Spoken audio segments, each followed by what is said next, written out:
Hey guys, welcome back to DAska Discusses. Yeah, it's been a few weeks since my Rise of Skywalker review, and I thought, well, I think it's time to sit down and discuss the problems that I found and why I gave it that rating of 6.5/7 as a max. So let's do this. Now, I remember vividly going in there midnight. I knew it was gonna be the last time I'm gonna be sitting there watching a Star Wars saga episode, and sitting there, you know, the credits, the opening crawl comes down, and I was just pretty pumped. And then you see this whole opening crawl of, you know, the dead speak, and it's all about the Emperor, etc. But let's get to the points as to what I believed were the key issues with the Rise of Skywalker. The thing is, I didn't hate the film. Hate's a pretty harsh word. The Last Jedi, on the other hand, you know, it's got some good points, but I just think that was a total mess. But with the Rise of Skywalker, I think we'll put it this way. So let's go through it. My first point is as follows. One, definitely got to be, it's rushed. And I'm talking about the first hour of the film. It's just way too much stuff happening. Now, a lot of people agree with me, a lot of people don't agree. Again, this video is just for things that I felt as I was watching, and I'm like, there's too much stuff happening. You got Poe and Finn, and you've got all this other stuff happening with Rey, and then we're basically a lot of MacGuffins. If you don't know what that is, you can look it up, but it's a lot of things about one thing trying to get to another, trying to find one person, trying to find this thing to that thing, which leads to one thing after another. Now, apart from the being rushed part, the actual narrative structure of the film kind of like was a bit of a mess per se. Now, meaning that to find this, now if you've seen the film, obviously, you know, spoilers ahead. If you haven't seen it, I wouldn't be watching this, obviously, so spoilers. The whole thing about, you know, the dagger, and the whole thing about the thing where the Wayfinder that, you know, Kylo has to get as well, is just, to me, and then that Rey has to find, and she finds it through the dagger, and she lines it up, and she sees the Death Star. Now, I get it, you know, they're trying to get through this, they're trying to find some sort of way to get us to this Death Star, you know, all the remains as such.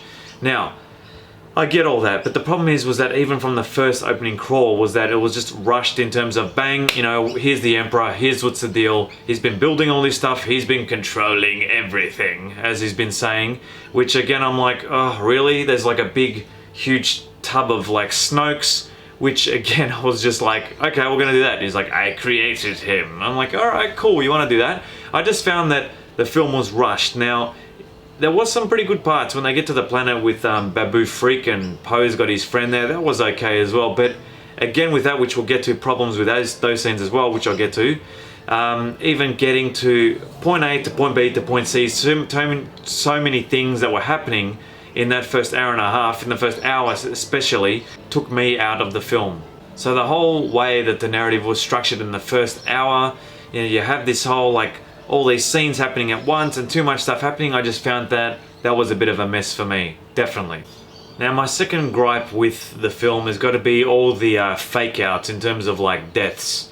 Now, this happened a few times, especially, you know, Chewie as well. We see him being pushed onto that, you know, support cargo or whatever, that cargo ship, and then, you know, you got Rey and Kylo was sitting there like fighting with the Force, trying to like pull it back down, and then all of a sudden it explodes, and she screams Chewie, and the audience are thinking, oh my god, Chewie's dead, until in my head I'm like, Chewie's not dead, because in one of the trailers, the only trailer that I watched, he's flying the Millennium Falcon with Lando, so at that point I'm like, well, Chewie's definitely not dead. Now, the other thing which I think could have worked really well was with C-3PO, with his memory being wiped in order to, you know, for them to get the encryption of what he read as well. I felt that what they could have done there was, you know, when he's sitting there saying, you know, taking one last look at my friends, who he's only known for, what, these two films, whatever, not even that well. I just found that if you're going to make some sort of impact in this trilogy with 3PO, if you're going to wipe his memory, it's already been done before in episode 3, which wasn't a big deal apparently back then. But with this, you know, to straight away do that, and then what, half an hour later, 20 minutes later, he gets it all kind of back, which was a bit annoying too. So the Chewie and the 3PO parts, I just thought that this whole lead up for the emotional build up for the audience, where all these bad things happen, and then straight away there's like some sort of other sub scene that happens, and then bang, Chewie's alive. Like, there's no kind of like time limit or time for the audience to actually be shocked as to what's happened. So that was the thing I felt with a lot of parts of this film. Is like, oh, this happened, oh, by the way, this is how it happens, or by the way, he's not dead or she's not dead, etc. Third thing I'm going to talk about is definitely about Rey's family heritage. Now, you know, you can talk about it, and you know, back then in The Last Jedi, it's like your parents were nobody, you know, you're nobody, they were junkers, whatever. Now we find out that she's actually Palpatine's granddaughter. So they're kind of like interesting how they did that. It seems that in this film as well that J.J. Abrams has taken what's been done in The Last Jedi, and as they say on the internet, you know, retconning everything, meaning like trying to fix up all these loose ends. Now you see it with Snoke, you see it with Luke catching the lightsaber, saying that this is the most important thing. You know, that was a good scene. But a lot of things with Palpatine being he's the grandfather of Rey, it kind of like, I just didn't get how it all works in terms of like with that last scene where he's like, strike me down. It was just very, very reminiscent of Return of the Jedi. In fact, the whole last act was straight out of Empire and Return of the Jedi. I guess you can say that the whole sequel trilogy, yes, I'm saying it right now, that it's pretty much the original trilogy, just with newer characters. And what did they do with this whole twist? Well, Palpatine's the grandpa and she's the granddaughter, and that's why she's been so strong all this whole time. Yet there was no kind of like links or kind of hints to this in the previous two films. I think it would have been better if they maybe kept her as a nobody and then she was just strong with the Force, but well, how would that have worked anyway? I don't know, I really don't know, but I think the whole Palpatine thing was just felt rushed, and it was a bit cheesy at times as well. And him being on a separate note to Rey's like family line, bloodline, that whole thing about Palpatine as well, we'll talk about this, is probably the fourth point. The fourth point is this, Palpatine in it. Now he's in it a fair bit, you know, maybe at the start a tiny little bit, and then at the end he takes, you know, a major role in it with the last act where, you know, we see his, what is it, the final order, and he's got all the Star Destroyers and they've all got Death Star lasers on them, which was again ridiculous. It's like, we've had so many Death Stars in this trilogy and in the old ones too, where it's like, oh, hang on, every single Star Destroyer in this has got, you know, planet destroying capabilities, which was a bit ridiculous as well.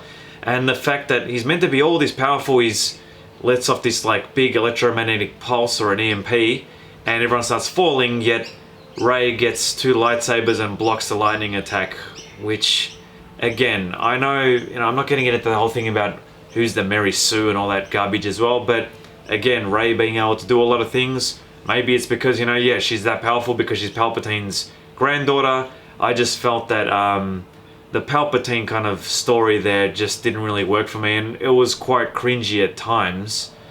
And I feel bad, you know, I mean, maybe it's because J.J. Abrams, like, literally, you know, when Snoke died, they had nothing else to do, so like, oh, what do we do? Well, yeah, he's a clone now. Oh, okay, cool, well, who's Rey's parents? Well, we can't have Skywalker, that's too obvious, so let's go with the opposite, which is, like, Palpatine. And that leads me to my next point. So my fifth point is going to be about Kylo Ren. Now, I think Kylo, played by Adam Driver, after seeing this, he's the best part of the sequel trilogy by far. Now, I remember in The Force Awakens, everyone was whinging that he's, you know, just some whingy kind of like brat. But in this, you do see some sort of redemption. He does have a battle with Rey on the Death Star remains, which again was okay, and he kind of like does best her at times, and then Leia all of a sudden sends him some sort of like Force message, and then he loses like, well, concentration and then gets stabbed by Rey, which then Rey decides to like Force heal him, which, on a separate note, I mean, we've never seen this kind of Force healing before, maybe in the video games and the comics and all that, but as a Star Wars film, it's never been done, which kind of raises other questions like, well, why didn't Obi-Wan do it to Qui-Gon, or why didn't this person do it to this person, etc. So there is a lot of gaps in these films, and, you know, I'm sorry if I'm like blabbering on in different points, but when I talk about one point in this movie, it brings up so many others. So back to Kylo. I really liked the Han Solo kind of discussion there. A lot of people didn't like it. They're like, oh, why isn't he a Force ghost? Well, he's not. He's kind of like, he's imagining it in his head. He's not a Force ghost, and that kind of discussion was really good. That little chat they had was good, and I felt from that Adam Driver did a really good job, and he is nominated for an Oscar for Marriage Story as well. I don't know if he'll take it off Joaquin Phoenix, but he is a pretty strong actor, and he did a really good job in this, and his story and the way he went about it in the film with Rise of Skywalker did do well up until the point where Rey and him kiss, which I just thought was nearly as bad as when Finn and Rose kissed, which leads me to my next point. So number 6, I think it is Finn, Poe, Rose. I'm just going to put them all into one bundle. Rose, well, I don't know if it was because of what happened in The Last Jedi. I think as an actress, the actress playing her really did get, the bad end of the stick. We all, a lot of people didn't like her in The Last Jedi, and I understand kind of their views on that, especially the Canto Bite scenes. But enough of that. She was barely in this film as well, which was kind of weird when she's like, the general just got me here doing paperwork, it kind of sounded like. Alright, cool. Poe did a really good job in this film as well at times, but I think Finn, his story, apart from like yelling Rey all the time, Rey, all the time, I just felt that, he didn't get to tell Rey what it was he wanted to tell her. Now, if you read articles, you can find out what it was, but again, there was that. And there was the whole thing about, does he actually like Rey? Well, by the looks of it, he does. And there's kind of like subplot as to how he does like her, but does he just want to tell her what he wants to tell her? I don't know. So it was a kind of a mess there in that respect. Now, my next point, I think it's number 6 or 7, not sure, is definitely the Knights of Ren. You've been talked about so much in all these other previous episodes as well, especially Force Awakens and nothing in like The Last Jedi. And then we get to it and these guys really don't do much. So that was a big problem for me when the Knights of Ren literally had kind of like no role in the film, which was, I don't know, it was something where they could have done so much with it, yet they did so little, kind of like with Snoke. So I think JJ dropped the ball there with the Knights of Ren. Apart from maybe the ending when Kylo takes them all on and fights them, and then Rey, sends the lightsaber through the Force to him, which was pretty cool as well. I think it's my 7th point, going back to Rey's parentage, talking about Luke and Leia here now, is that the fact that Luke and Leia apparently knew about Rey's like bloodlines, okay? So that kind of like gets a bit strange for me, because in The Last Jedi, when she's training, he said, I've only seen this kind of power before once, scared me then, etc. That was interesting, if he actually knew. But what actually happened was, well, if you read enough articles, you'll know that like basically they didn't actually plan properly, I don't think, on Rey being the granddaughter of Palpatine, which kind of like raised a lot of issues such as this. If Luke had such an issue with Ben having these bad thoughts in his sleep and wanted to kill him, or whatever happened there in The Last Jedi, then in Rise of Skywalker and even in The Last Jedi, if Luke knew about, Rey's kind of bloodlines and how evil and how dark she could be, why didn't he have the same kind of feeling? So it kind of like leaves a lot of gaps for The Last Jedi as well, and I just felt that, it was just a bit strange how, Leia continues with the training as well, yet knowing that she's a Palpatine, when we all, trying to get to this whole thing about, the old Anakin who was, meant to bring balance to the Force, and what did we learn from that? Turns to Darth Vader. Didn't they think, okay, maybe this could happen with Rey, maybe we should just leave her alone? I don't know. If I'm wrong, let me know in the comments. My next point I'm going to discuss is definitely something that really annoyed me, was the fact of General Hux. Now, you had him in episodes 7 and 8 being this, major player of the First Order. He's doing all these speeches and he's all in control of everything and he's doing all this stuff and he's like a main key figure. He's laughed at in The Last Jedi as well. Yet in this we find out there's some sort of spy happening in the First Order, and then all of a sudden we're just like, I'm the spy. And like, oh, okay, why did you do that? He's like, because I didn't want to see Kylo Ren win.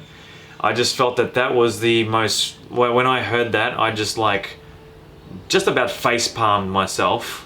Because I'm just like, really? We're going to go with that now? Like, this guy who's basically murdered and obliterated like so many planets with the First Order, he's the spy you've got. Okay, that's how it works. Because why? Because it isn't like how Kylo Ren pushed him around a bit. Could you get any more ridiculous than that? That was like a major problem with me.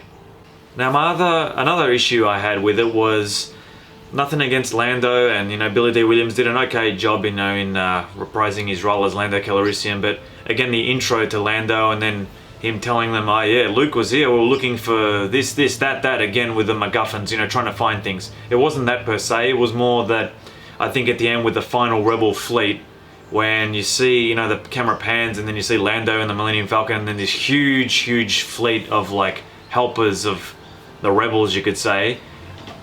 By the look of it, it looked, I know it's Star Wars and it all looks fake in a way, but it just looked like way too much, and like, one, where did they come from, how did they come from, and it was like just too many things where I know the good guys are meant to win in these films, I get it, yeah, but it just seems in these films, especially like, I don't know, Force Awakens and this one as well, it was just like, well, who's here to save the day? Oh yeah, this person's here to save the day, and here he is, and here's all the rebellion, and then they get on their horses and they charge on the actual Death Stars, they get the Rebel fleet, and then they land on these Star Destroyers and start riding on their horses to, like, you know, I just thought it was a bit ridiculous for a Star Wars film. If you're gonna keep it a space battle, keep it a space battle. Lando was used not that much, and then at the end, I don't know why, I find it really cringy when he was talking to that, can't remember her name, the stormtrooper, that she's like, I don't know, you know, who I am, and he's like, well, let's find out. I was just like, okay, either one, that's his daughter, which is ridiculous, please, no, let's not do this again, or one, is he like actually flirting with her, which was creepy as well. So yeah, I didn't get it. Tell me what you thought of that last scene. You know which one I'm talking about, yeah. I think my last point, you know, I've been through a few of these, and the reason I gave it a 6.5 or, you know, a max 7, I've seen it twice now, was the reasons I just said. There's just too many gaps in the story, too much rushing happening, too many like fake deaths and MacGuffins and getting to certain things where, you know, unfortunately this sequel trilogy just, I believe, didn't really live up to the expectations that Disney wanted. Now, whose fault is it? I'm not pointing fingers at anyone, right, at all. But, you know, you can look at all three of the films and you can dissect them like everyone has on the internet, and I'm sure millions of people have already, right? But the last problem I had with The Rise of Skywalker was, well, the title in itself, The Rise of Skywalker. You know, everyone kind of thought that, oh, you know, is Luke gonna come back from the dead, or Anakin gonna come back from the dead? You know, I wasn't waiting for that per se, but you know, even though Ben Solo, he is half a Skywalker, yet at the end when Ben, you know, kind of sacrifices himself, you know, and like force heals Rey and she comes back alive, and then he dies, I'm like, okay, cool. And then, you know, she defeats the Emperor, he melts away with all those, well, I didn't even get into it, on Exegol, all those thousands of Sith that are there. Are they actually real, or are they projections? I don't know what they are, but if they are real, then where have they been this whole time? Anyway, moving on from that, when she gets to Tatooine and she's got she's got Anakin's lightsaber, Luke's lightsaber, and she's got Leia's lightsaber. Out of all things, we find out that Leia trains as a Jedi as well. All of a sudden, you know, we don't find out through any of the original trilogy and none of them, but now we're told that. And she buries them, and then that old lady's like, oh, there's no, hardly anyone's been here for a while, who are you? And she's like, Rey Skywalker. I'm like, oh, you didn't just say that, did ya? So now she's a Skywalker. Now, I'm not saying I had a problem with that. The problem we've had is that we've gone up until this point saying that she's a Palpatine, and then for her to say that, I get it, you know, she's taking upon the name, I understand that she sees the Force ghosts and all that, but it didn't do it for me. Because why? Well, because, you know why? Because we had the original trilogy, we had the original trilogy and the prequels, we had Anakin's story, right? It was meant to be a Skywalker saga story, okay? And we got that in the first 6 episodes. Yes, the prequels, a lot of people didn't like them as well, but after watching this sequel trilogy, I've actually got more respect for them as well.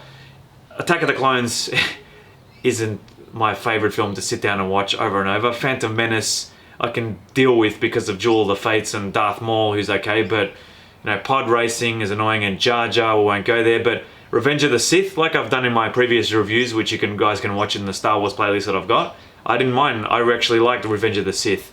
Then you got episode 4, 5 and 6. Empire's my favourite film of all time. Jedi I love, New Hope I love as well. I just felt that this sequel trilogy was just taking all that, taking parts and trying to create something, and at the same time, when you got 2 different directors, one director's done 2 films, the start and the end, and the other one's done the middle part, it's disjointed, it's a jumbled mess. You know, I'm not going to compare the sequel trilogy to the prequels, but I'll tell you what, it's going to take time for me to re-watch them. I don't mind Force Awakens, Last Jedi, I can barely get my head around watching that, you know, these days. You know, I bought the Blu-ray, I've seen it a couple times, and it's just too many faults for me to talk about, right? I'm sorry. And with Rise of Skywalker, halfway through, I had that kind of itching kind of feeling in me, like, oh boy, I hope we're not getting into Last Jedi territory where we didn't. Because why? Well, because of nostalgia and because they kept throwing things in like Han Solo's in there, and then Luke with his Force Ghost and talking about, you know, the lightsaber and talking about being a Jedi, and then he lifts the X-Wing, then we've got the Emperor, and then, you know, the Emperor with his, kill me now, or I'll kill you, or whatever. That actually all worked in its favor for me to get that rating up. So, because of all the nostalgia and, sorry, Chewie getting a medal, you know, people are having a bit of a moan about that. I thought it was pretty funny how they did it, you know. I'm like, okay, out of nowhere, it's just like, here you go, you know, this is for you. I'm like, it was nice. And it was nice to see Chewie actually get upset when Leia died as well. And we'll, you know, about Leia's death, well, unfortunately, you know, with what happened with Carrie Fisher, I think they did well with what they did there and how they dealt with that scene. So I thought that was okay. A lot of people didn't like how they did that. I thought it was not bad. What else can you do? But going back to what I was talking about this sequel trilogy, it's not that I didn't like them as a trilogy. You know, I've already reviewed Last Jedi and Force Awakens if you want to watch them, but I just think that the original ending is the one for me in Return of the Jedi, when Luke turns and he sees Yoda, Anakin, Obi-Wan standing there at the end of Return of the Jedi. And I'm talking about the original non-doctored Lucas special edition ones. You know, I don't mind hated criticism, but the original ones, that's the proper ending for me. Yes, I'm a Star Wars fan and I'm still going to watch these, but you know, what's the newest thing for Star Wars? Where to from the future? Well, we got The Mandalorian, which was an amazing TV show as well. What are they going to go from here? I'm glad, you know what, I'm kind of glad it's all over with the Skywalker story, because I've just had enough, and I'm glad it's done. So in the end, it was probably a 6.5, a max 7 for me for Rise of Skywalker. And let's not forget one major important thing, okay? We're talking about ending off the Star Wars saga story, whatever, for like the past, what, 40 years, right? More, 40 plus years we're talking about. You had episode 1, 2, 3, 4, 5, 6, and then this sequel trilogy comes along, and we're talking about a major franchise in the history of cinema. And they're gonna end it like this, with her burying the lightsabers, and then, you know, I'm Rey Skywalker. I mean, did we really get the whole ending that we wanted? You know, just think about it for a second. Think about it. You know, we were introduced to Rey in The Force Awakens and all these things that were going to happen. And like, you know, we found out about Luke's lightsaber, you know, Maz Kanata had a good story. But, you know, well, we didn't find out how she got it. But all these things, this nostalgia, does nostalgia creep into it where it blinds our judgment? I don't know. Let me know what you think, but to end it all like this, after all this, all the toys and cartoons and comics and whatever, but forget about that. All the love we've had for these films, especially those that grew up with the original trilogy, to end it all like this. Was it worth it? Is it worth it? That's the final thing I'm going to say. There are my issues. Those are my issues with the film. And as always, guys, look, if you like this video, leave a like. Comment, let me know what you thought about this video and also about the problems that you guys had with The Rise of Skywalker. And of course, if you want to keep updated with my videos, hit the subscribe button and the bell if you want to be notified, of course. And I'll see you guys on the next episode of DAska Discusses. Boom!